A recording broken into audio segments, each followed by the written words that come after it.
तो आज की वीडियो में हम बात करेंगे जो मेरा एक बचा हुआ सब क्लॉज था, जो कि सब क्लॉज जी है। बेसिकली हम जब पढ़ा रहे थे राइट टू फ्रीडम, तो मैंने वहां पे बताया था आपको कि इसके अंदर 6 फ्रीडम्स आते हैं। आर्टिकल 19 क्लॉज 1 के अंदर 6 फ्रीडम्स आते हैं। तो बेसिकली पहले वो 7 फ्रीडम्स थे, उसमें से जो एक सब क्लॉज एफ था उसे डिलीट कर दिया गया था। 44th कॉन्स्टिट्यूशनल अमेंडमेंट थे। वो क्या था बेसिकली, उसका कहना यह था कि right to acquire, hold and dispose property. तो बेसिकली वो प्रॉपर्टी से रिलेटेड था।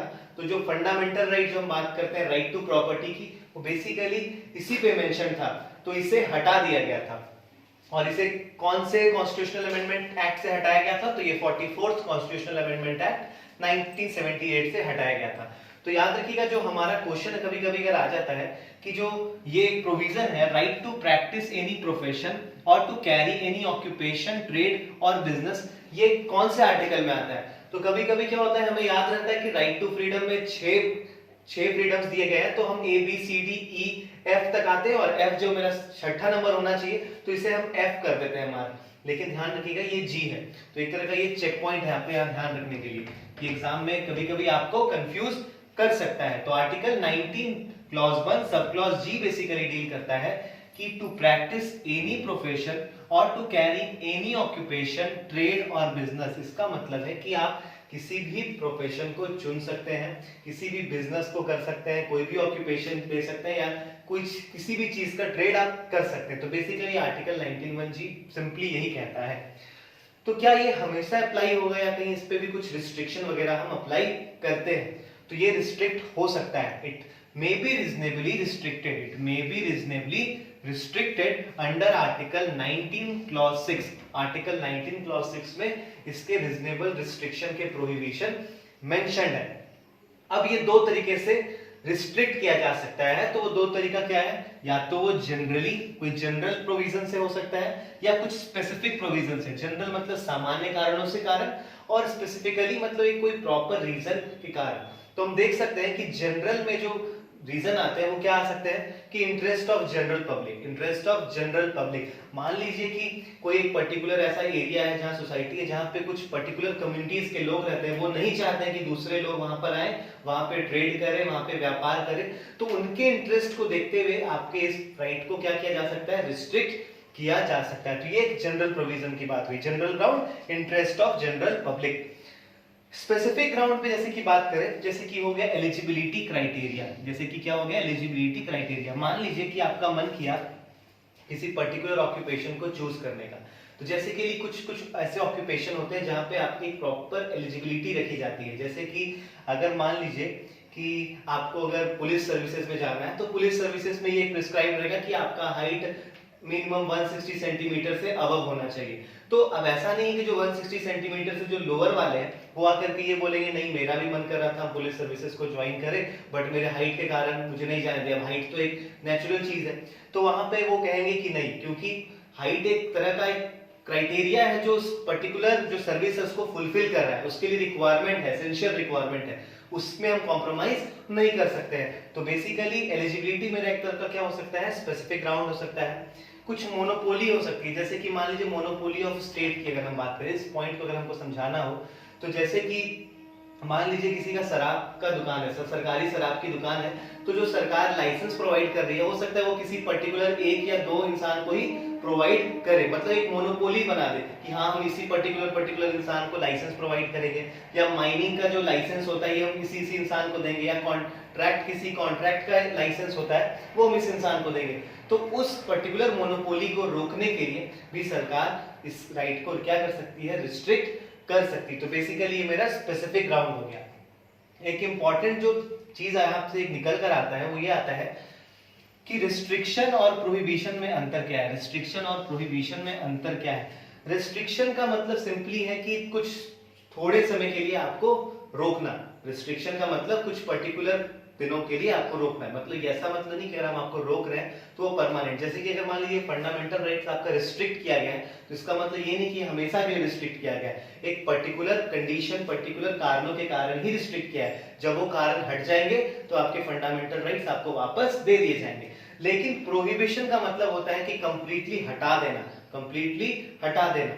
तो क्या हुआ था कि जो बॉम्बे में कुछ डांस बार थे, उसमें हाई कोर्ट ने क्या किया था, बॉम्बे हाई कोर्ट ने उसे बंद करवा दिया था, उसे बंद करवा दिया था। तो सुप्रीम कोर्ट में ये बात किया, तो सुप्रीम कोर्ट ने कहा कि जो डांस बार भी है वो एक तरह का क्या है, प्रोफेशन या ऑक्यूपेशन का ही पार्ट आता है। इसे आप रिस्ट्रिक्ट कर सकते हैं किसी पर्टिकुलर ग्राउंड पे, जैसे कि जनरल पब्लिक के इंटरेस्ट में कि वहां का वातावरण खराब कर रहा है, ये कर रहा है, उस ग्राउंड पे आप रिस्ट्रिक्ट कर सकते हैं, लेकिन आप उसे प्रोहिबिट नहीं कर सकते हैं। तो इस ग्राउंड पे वापस फिर वहां पे क्या किया गया था, जो डांस बार थे उसे ओपन कर दिया गया था। तो उसमें सुप्रीम कोर्ट ने ये कहा था कि जो ब्लैंकेट बैन है, blanket ban amounts to prohibition, मतलब एक तरह का रिस्ट्रिक्शन क्या है, बैन, रिस्ट्रिक्शन क्या है, बैन है, टेम्पररी बैन है। लेकिन अगर आप उसे ब्लैंकेट बैन देंगे, मतलब ब्लैंकेट बैन का मतलब कंप्लीटली अगर आप उसको कवर अप कर देंगे तो वो उसको क्या कर देगा, प्रोहिबिट कर देगा, फिर उसे तो खोलने की आजादी नहीं मिलेगी।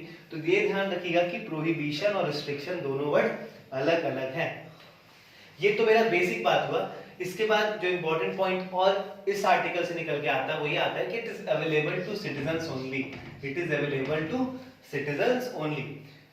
ये तो समझ में आ गया। लेकिन आर्टिकल 19(1)(f) जो आर्टिकल 19(1)(g) जो है और आर्टिकल 301 जो है, ये थोड़ा बहुत रिलेटेड है, थोड़ा बहुत रिलेटेड है, इसको समझिए। आर्टिकल 301 कहता है कि free movement of goods and services with in the state and in between the states, मतलब आप जो अपने गुड्स हैं और सर्विसेज, बेसिक सर्विसेज का मतलब हो गया कि हम किसी एम्प्लॉय को कहीं प्रोवाइड कर रहे हैं, जैसे कि आईटी सेक्टर में मेरा एम्प्लॉय जा रहा है इस कंपनी का दूसरे कंपनी में, तो वो हम सर्विसेज एक तरह का प्रोवाइड कर रहे हैं। जैसे कि मान लीजिए गुड्स का बात हो गया, तो मेरा कुछ सामान एक स्टेट से दूसरे स्टेट में जा रहा है, तो वो फ्रीली मूव कर सकता है एक स्टेट के अंदर भी और एक स्टेट से दूसरे स्टेट में भी।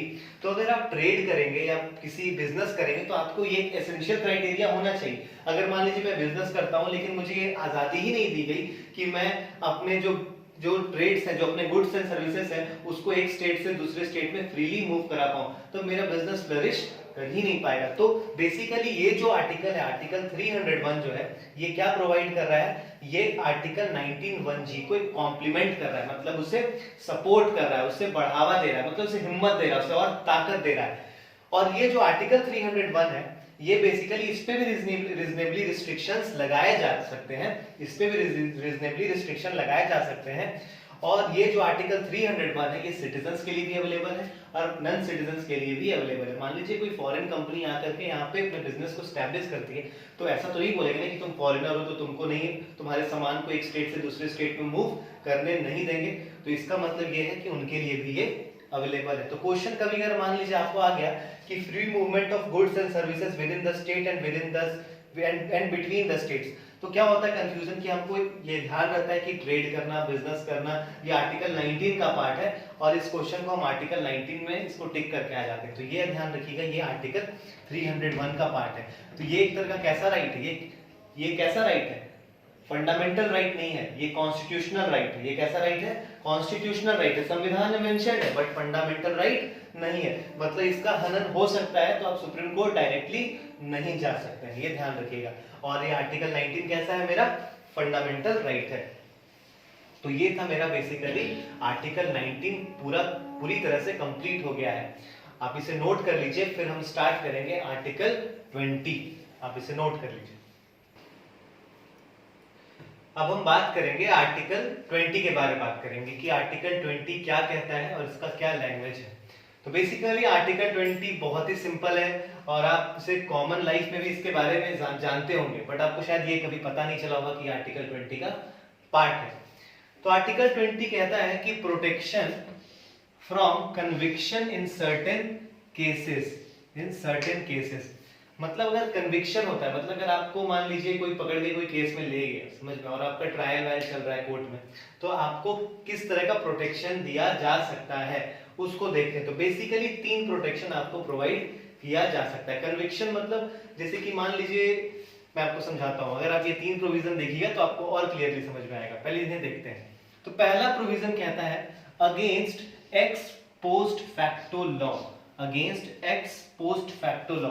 मान लीजिए कि मैंने आज कोई क्राइम किया, मान लीजिए मैंने आज किसी का मर्डर करके मैं आ गया हूं, ठीक है, और मर्डर करके आने के बाद उसने ये कहा, कोर्ट ने ये कहा कि हाँ तुम गिल्टी पाए गए हो, तुम गिल्टी पाए गए हो, और क्योंकि तुमने मर्डर किया है तो ये एक तरह का कैसा क्राइम है, क्रिमिनल क्राइम है, ये क्रिमिनल केस के अंदर आ जाता है।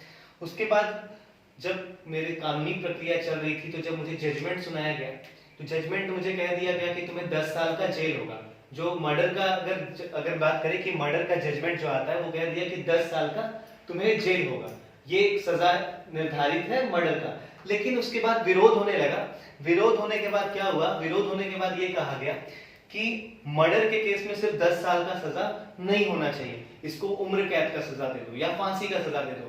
तो कोर्ट ये नहीं कहेगी कि नहीं देखो पब्लिक बहुत ज्यादा डिमांड कर रही है कि तुमको ये फांसी की सजा हो जानी चाहिए या तुम्हें उम्र कैद की सजा हो जानी चाहिए, तो ऐसा करते हैं कि तुम्हारा 10 साल का सजा को हम चेंज करके उम्र कैद कर देंगे। नहीं, ये कोर्ट नहीं करेगी। हाँ, कोर्ट ये हो सकता है ये कर दे कि जो लॉ है उसमें चेंज कर दे, लेकिन मेरे बाद वो अप्लाई होगा, मेरे पे अप्लाई नहीं होगा। वो किस पे अप्लाई होगा, मेरे बाद अप्लाई होगा। जैसे कि इस बात को समझते हैं, जैसे कि निर्भया केस के बाद बहुत सारे मतलब एक तरह से आंदोलन टाइप के चल रहे थे कि सजा को और बढ़ाना चाहिए, रेप्स बहुत ज्यादा हो रहे हैं हमारे देश में, तो इसको और भी ज्यादा, इसको सजा को इतना कड़ा करिए कि ताकि किसी का हिम्मत ना हो ऐसा कोई क्राइम करने में। तो कोर्ट में जब केस गया तो सरकार ने एक अमेंडमेंट किया, पोस्ट निर्भया अमेंडमेंट 2013, मतलब निर्भया केस के बाद अमेंडमेंट किया गया लॉ में। और उसमें क्या किया गया, enhanced punishment in double rape, enhanced punishment in double rape. तो यानी कि अगर किसी का एक से अधिक बार अगर रेप होता है तो उस केस में पनिशमेंट जो थी वो पहले उतनी ज्यादा स्ट्रिक्ट नहीं थी पनिशमेंट, जैसे कि सिंपल पनिशमेंट थी। तो उस पे बहुत सारे आंदोलन हुए, मतलब बहुत सारा मतलब ये आवाज उठाया गया कोर्ट में। तो कोर्ट में ये अमेंडमेंट किया गया और फिर इसके पनिशमेंट को और इनहांस किया गया। बट ये जो पनिशमेंट था ये निर्भया केस में जो विक्टिम्स थे उन पे अप्लाई नहीं किया गया। तो निर्भया केस के बाद जो भी ऐसा केस आया उस पे ये पनिशमेंट अप्लाइड हुआ, बट ये निर्भया केस में अप्लाइड नहीं हुआ। तो बेसिकली यही है मेरा against x post facto law, against x post facto law. Basically ये लॉ का लैंग्वेज है, तो उस पर ज्यादा आपको ध्यान नहीं देना। सिमिलरली इसका एक और एग्जांपल आता है, वो आता है कठुआ केस का। कठुआ केस का भी बहुत, यूपी का जो कठुआ केस था बहुत ज्यादा न्यूज में था। उसमें भी क्या किया गया, प्रोविजंस को चेंज किया गया और कहा गया कि जो डेथ सेंटेंस है वो माइनर के लिए भी एप्लीकेबल होगी। अगर कोई माइनर भी जैसे कि 18 से बिलो है, अगर वो भी रेप के केस में फंसता है तो उसे भी पनिशमेंट या डेथ सेंटेंसेस हम दे सकते हैं। पहले ये प्रोविजन नहीं था, लेकिन ये जो प्रोविजन आया ये कठुआ केस के विक्टिम के लिए अप्लाई नहीं होता है। मतलब कठुआ केस के बाद जो भी अगर ऐसा क्राइम करता है तो उसके लिए अप्लाई होगा। दूसरा जो मेरा ये प्रोटेक्शन प्रोवाइड करता है वो ये है against the double jeopardy, against the double jeopardy. ये बहुत सिंपल है। इसका मतलब ये होता है कि अगर हम एक ही मतलब एक दो क्राइम करते हैं, अगर हम दो क्राइम करते हैं, मान लीजिए हम 2 मर्डर किए, तो ऐसा नहीं होगा कि अगर एक मर्डर का सजा अगर 15 साल है तो 2 मर्डर का मिला करके मुझे 30 साल का सजा नहीं दिया जाएगा। इसका मतलब है कि अगर आप एक से अधिक क्राइम कर रहे हैं तो जो सजा होगा वो एक ही होगा। मतलब अगर आप मान लीजिए 2 मर्डर किए तो जो भी सजा होगा वो 1 मर्डर के बराबर का ही सजा होगा। इसका मतलब ये नहीं है कि मर्डर करते जाना है, इसका मतलब ये नहीं है। बेसिकली आपको एक डबल जियोपार्डी, मतलब जैसे कि आप एक से अधिक क्राइम अगर कर रहे हैं तो सजा आपका क्या होगा, एक होगा। और इसका एक और चीज है कि अगर आप कोई ऑफेंस करते हैं, कोई अगर मान लीजिए आप ऑफेंस करते हैं, जैसे कि मान लीजिए कि मैं अगर कहूं कि मैंने एक क्राइम किया, अब मैंने इस क्राइम को मान लीजिए 2021 में ये क्राइम मैंने किया, ठीक है, 2021 में मैंने क्राइम किया, बट मैं गिल्टी नहीं पाया गया। मतलब मैं कोर्ट की नजर में गिल्टी हूं बट मैं गिल्टी नहीं था। और 2023 में वापस ये केस ओपन होता है और वो कोर्ट कहता है कि तुम गिल्टी हो। मतलब समझिए 2 अलग अलग टाइम पे उसी केस को एक बार मुझे कहा गया कि तुम गिल्टी थे और एक बार कहा गया तुम गिल्टी नहीं थे। तो बेसिकली इसका मतलब ये है कि एक ही क्राइम का 2 बार आपको सजा नहीं दिया जा सकता। एक ही क्राइम का आपको 2 बार सजा नहीं दिया जा सकता। एक मूवी आप देखे होंगे, अंधा कानून देखे होंगे आप, मूवी अमिताभ बच्चन का। तो अमिताभ बच्चन क्या कहता है कि मैंने किसी का मर्डर किया नहीं था लेकिन फिर भी मुझे सजा मिली थी, जिसमें वो अमरीश पुरी को मार देता है। अमरीश पुरी के मर्डर के केस में वो जेल चला जाता है, फिर जब वो वापस आता है तो वो देखता है अमरीश पुरी जिंदा है, तो उसके बाद वो वापस अमरीश पुरी को मार देता है। तो कोर्ट बोलती है इसको पकड़ के ले जाने लगती है, उस पर चार्जेस लगाने स्टार्ट करते हैं। तो अमिताभ बच्चन कहता है कि क्योंकि आपने मुझे पहले ही इसकी सजा दे चुके हैं आप, कि इसे मारने की सजा मुझे आपने दे चुका है, तो आप भी जो मैंने इसे मारा आप उसे मुझे दोबारा सजा नहीं देंगे। तो इसका मतलब यही है कि एक क्राइम का 2 बार सजा नहीं होगा। बेसिकली यही है डबल जियोपार्डी का मतलब ये होता है। थर्ड अगर देखें तो अगेंस्ट सेल्फ इंक्रीमेंटरी एविडेंस, इसका मतलब है सेल्फ इंक्रीमेंटरी एविडेंस का मतलब ये होता है कि मान लीजिए मैं हूं और पुलिस मुझे ये फोर्स नहीं करेगी कि तुम स्टेटमेंट दो, कोई भी स्टेटमेंट दो, तुमको ये स्टेटमेंट देना है और वही स्टेटमेंट मेरा एविडेंस बन जाएगा केस का, वो नहीं हो सकता है। मतलब खुद के केस में मैं खुद का एविडेंस नहीं बनूंगा, खुद के केस में मैं खुद का एविडेंस नहीं बनूंगा। मुझे अगर पुलिस फोर्स करके अगर स्टेटमेंट लेती है तो वो भी इलीगल है, वो तब तक नहीं माना जाएगा जब तक एक प्रॉपर रूल्स को फॉलो नहीं होंगे वो। तो मैं इसके एक्सेप्शंस भी बताऊंगा। तो ये बेसिकली ये मेरे 3 क्या है, प्रोटेक्शन प्रोवाइड करते हैं, और ये सिटीजन्स को भी अवेलेबल है और नॉन सिटीजन्स को भी ये अवेलेबल है। बेसिकली क्रिमिनल लॉ या क्रिमिनल क्राइम अगर किसी के ऊपर अप्लाई होता है तो क्रिमिनल लॉ या क्रिमिनल क्राइम तभी अप्लाई होता है जब गिल्टी माइंड, जब माइंड क्या हो, गिल्टी हो। इसका मतलब गिल्टी माइंड का मतलब ये है कि मैं अगर किसी का खून कर रहा हूं तो खून करते वक्त मुझे ये पता होना चाहिए, अगर मुझे पता है कि मैं जिसका खून कर रहा हूं वो लॉ के नजर में गलत है और इसका मुझे पनिशमेंट मिलेगा, इसका मुझे पनिशमेंट मिलेगा, तो ये होता है गिल्टी माइंड। बेसिकली मुझे पता है ये गलत है फिर भी मैं उस काम को कर रहा हूं, तब आपने क्राइम किया है, फिर आप पे क्रिमिनल चार्जेस लगेंगे। लेकिन कभी कभी होता है कि गलती से कुछ हो जाता है, जैसे कि हम नहीं चाहते हैं कभी किसी से, लेकिन मान लीजिए कि मेरे पास सर्विस रिवॉल्वर रखी हुई है, किसी ने लोड कर दिया, अब मुझे नहीं पता चला कि कोई बच्चा खेलते ले गया और उसके गलती से उसने फायर कर दिया और किसी को गोली लग गई। तो बेसिकली ये मैंने जानबूझकर नहीं किया, मेरा माइंड गिल्टी नहीं है, मैं जानबूझकर ये काम नहीं किया, वो एक गलत इंसिडेंस कोइंसिडेंस ऐसा आ गया जिसके कारण ये इंसिडेंस हो चुका है। तो बेसिकली फिर वहां पे चार्जेस आप पे अलग लगते हैं, वो मेरी अलग बातें होंगी। तो बेसिकली आप इसे नोट कर लीजिए, फिर मैं इसके बारे में और भी बातें करता हूं। तो हमने बताया था भी आपको कि जो क्रिमिनल लॉज होते हैं वो रेट्रोस्पेक्टिव नहीं होते, मतलब इस रेट्रोस्पेक्टिव का मतलब ये है कि अगर उसमें आज संशोधन किया गया तो वो या संशोधन आज किया गया और केस पुराना है तो आज का संशोधन पुराने केस में अप्लाई नहीं होगा, ठीक है। लेकिन सिविल लॉ ये रेट्रोस्पेक्टिव होता है, सिविल लॉ रेट्रोस्पेक्टिव होता है। तो ध्यान रखिएगा कि क्रिमिनल लॉ रेट्रोस्पेक्टिव नहीं होता है, लेकिन सिविल लॉ रेट्रोस्पेक्टिव होता है। डबल जियोपार्डी मैंने आपको समझाया, वही चीज है, no person shall be prosecuted and punished twice for same punishment, twice for same punishment, ठीक है।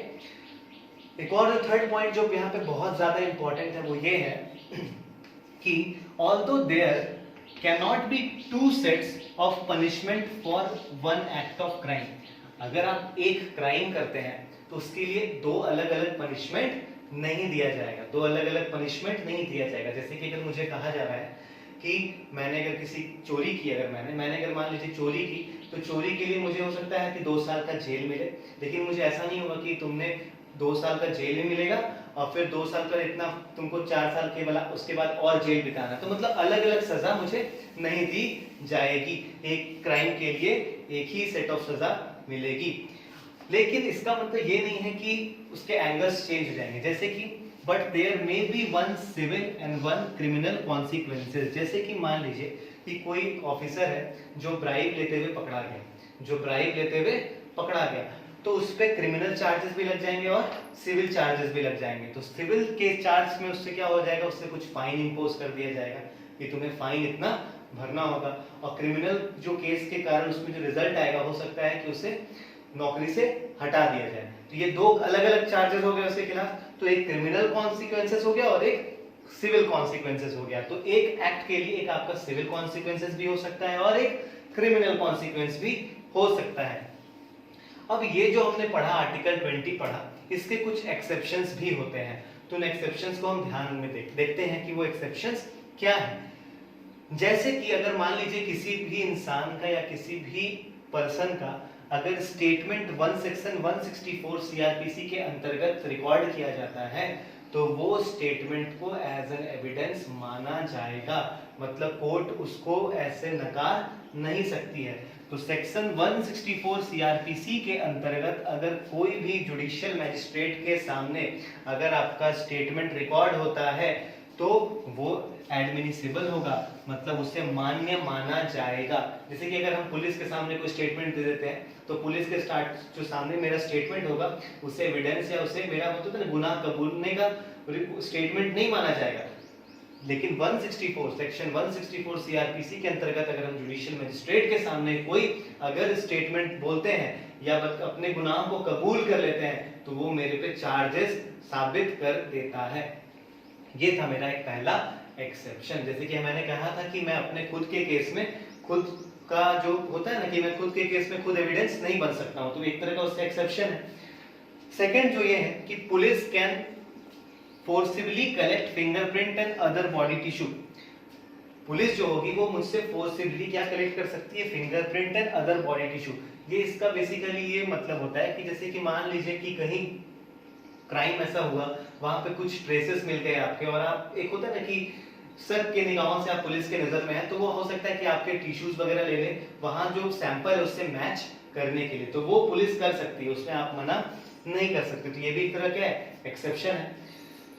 थर्ड की बात करें तो थर्ड है कि अगर मान लीजिए मैंने कोई स्टेटमेंट पुलिस को दिया तो वो स्टेटमेंट तब तक मान्य नहीं होगा जब तक उससे कोई रिकवरी नहीं मिल जाती। मान लीजिए किसी ने किसी का मर्डर कर दिया और मर्डर करने के बाद बॉडी को कहीं डिस्पोज कर दिया, और बॉडी को डिस्पोज करने के बाद जब पुलिस उसे पकड़ कर लाई और उससे जब पूछ रही कि तुमने बॉडी को कहाँ डिस्पोज किया, तो मान लीजिए उसने कहा कि मैंने इस पर्टिकुलर जगह पे बॉडी को डिस्पोज कर दिया, और उस पर्टिकुलर जगह पे अगर पुलिस को बॉडी मिल जाती है तो इसका मतलब है कि उसका स्टेटमेंट को मान्य माना जाएगा और फिर वो कोर्ट के सामने एज ए एविडेंस प्रूव हो सकता है। लेकिन अगर मान लीजिए मैंने स्टेटमेंट कुछ कहा कि यहाँ पे बॉडी होगी और वहां से बॉडी रिकवर नहीं होती है तो वो स्टेटमेंट को मान्य नहीं माना जाएगा। फोर्थ पॉइंट जो मेरा ये कहता है कि deception detection test like polygraph, narco and mind map can not be forced to accused. इसका मतलब है कि अगर मान लीजिए मुझे किसी केस में एक्यूज्ड माना जा रहा है कि हाँ मैंने कुछ क्राइम किया होगा, पुलिस को ऐसा लगता है, तो पुलिस या जो भी इन्वेस्टिगेशन की जो अथॉरिटी है वो मुझे ये नहीं बोलेगी कि आओ तुम्हारा नार्को टेस्ट करेंगे, तुम्हारा पॉलीग्राफ टेस्ट करेंगे, तुम्हारा माइंड मैप टेस्ट करेंगे।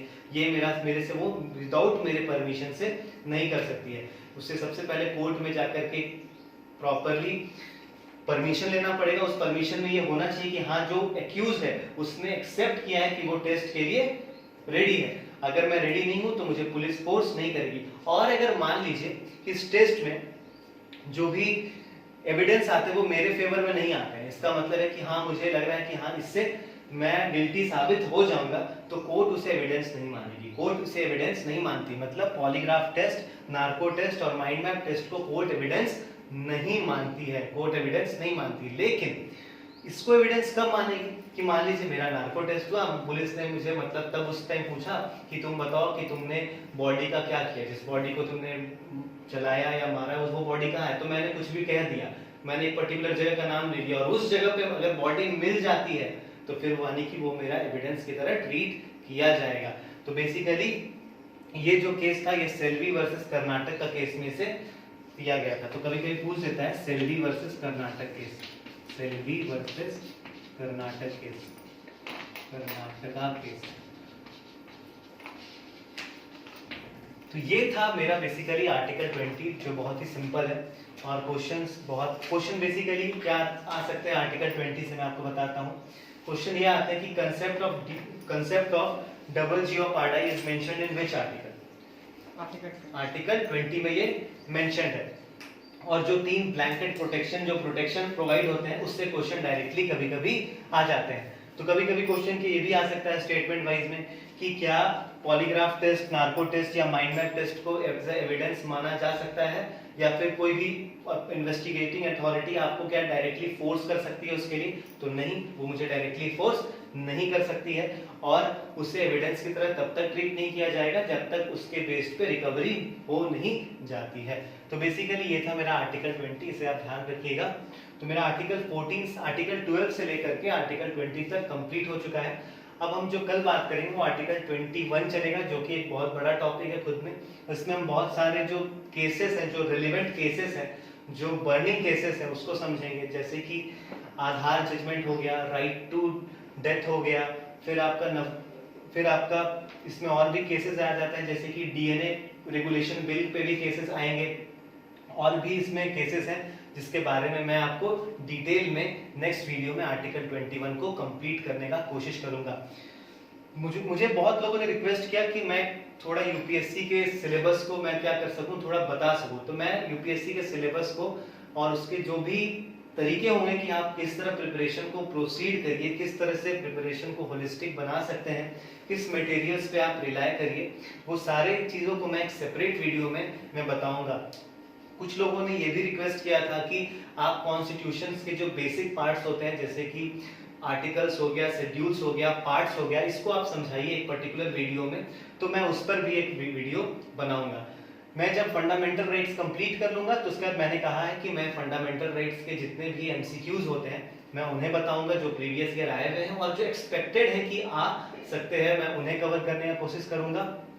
उसके बाद फंडामेंटल राइट्स के बाद मैं ये थोड़े जो वीडियोस हैं ये बता दूंगा कुछ, जैसे कि उसमें इंपॉर्टेंट क्या है कुछ चीज समझना, जैसे कि मेजॉरिटी पार्लियामेंट में अगर कोई बिल पास होता है तो कितने तरह से संशोधित हो सकता है, वो बिल कितने तरीकों से पास हो सकता है, तो कितने तरह के मेजॉरिटीज होती हैं, उसको मैं समझाऊंगा एक अलग वीडियो में, जहां पे आपको आगे के जो कंसेप्ट है, जब हम पार्लियामेंट पढ़ेंगे या प्रेसिडेंट पढ़ेंगे तो उसको समझने में दिक्कत नहीं होगी।